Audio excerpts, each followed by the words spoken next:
Hi, Terry VanNoy. Welcome to Math Class with Terry V. Hope this video helps you out, and if you enjoy it, please share it, comment, or like it. And you can also go to my website, MathPowerLine.com. It's a math resource blog, lesson videos for students, and other resources for parents and teachers. Give me a call or go to my website or email. All right, let's go to today's lesson. Applying exponent rules. We're going to continue on with dividing exponents and what to do with that.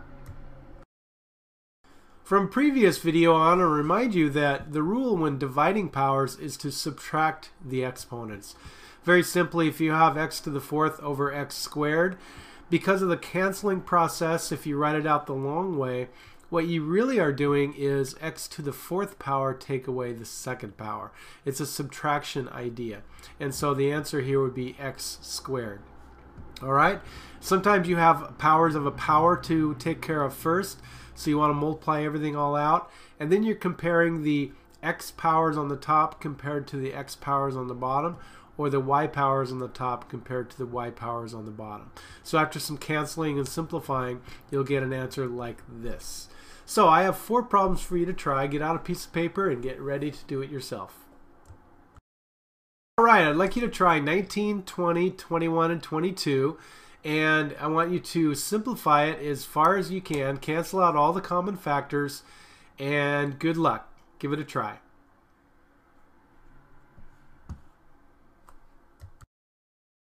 Alright, let's look at number 19, and you see the final answer there, 4x squared over y to the 7th, and here's how we got that. I'm going to multiply everything together in the numerator, which will give us 4x to the 6th. Remember, we're going to add the exponents there, okay? And this is y to the 1st, which is just still y. Alright.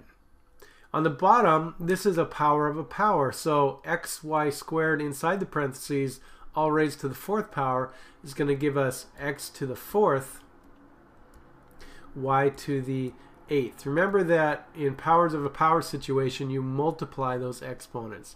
So now we're comparing here. The 4 factor doesn't have anything to cancel with, so it stays on the top. We have x to the 6th and x to the 4th. We subtract those exponents to give us x squared on the top, and that's why we have that. And y to the 1st and y to the 8th, we're going to be canceling one y factor out of both, which makes that y to the 7th in the denominator. Okay, I hope that makes sense. Number 20, what we're going to do is let's go ahead and multiply everything here in the numerator, and that's going to be 4 because of the 2 times 2 right there, and m squared is still going to be inside there, and then I have n to the 4th because that's n to the 1st times n to the 3rd, n to the 4th. But all of that is raised to the 2nd power. Now on the bottom, I still have m to the 4th, n to the 4th. Okay, let me extend these parentheses here. So the whole fraction, top and bottom, raised to the 2nd power. So what we have to do is take care of it one part at a time. That's 4 being squared, so that's 16, 4 times 4. M squared squared is going to be m to the 4th power. And n to the 4th raised to the 2nd power, n to the 8th. Okay, remember we're going to multiply those exponents there. And then m to the 4th, n to the 4th, all of that squared is going to be m8, n8.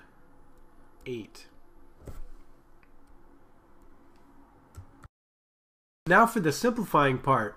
The 16 doesn't have any factors there, so it's still going to be on the top. The m to the 4th on the top and m to the 8th on the bottom. Notice how I could cancel out 4 m's being multiplied, which changes that there to m to the 4th on the bottom. So that's why we have that there. The n to the 8th is going to be canceled with this n to the 8th. There's no n's left over, so they both disappear. And that's why our final answer is that right there. Okay, number 21, you can see how these are getting a little bit harder here. The numerator here is raised to the second power. Now don't forget, this is a common mistake of students, but make sure that the 2 is being squared also. So 2y, all that to the second power would be 4y squared. At the bottom we would have 2 squared, again, from the inside of the parentheses. That would be a 4. And then x squared y to the 4th raised to the second power. Remember to multiply those powers there. And that will give me x to the 4th power, y to the 8th power, right? And then this 2x to the 4th raised to the 4th power. Well, remember 2 now is raised to the 4th power, so it's 2 times 2 times 2 times 2, and that would be 16. 16x to the 16th. All right, well, we've got to definitely put that denominator together there and then try to do some simplifying. So 4y squared is going to still be on the top, and we're going to do 4 times 16, which is 64. X to the 4th times x to the 16th would be x to the 20th.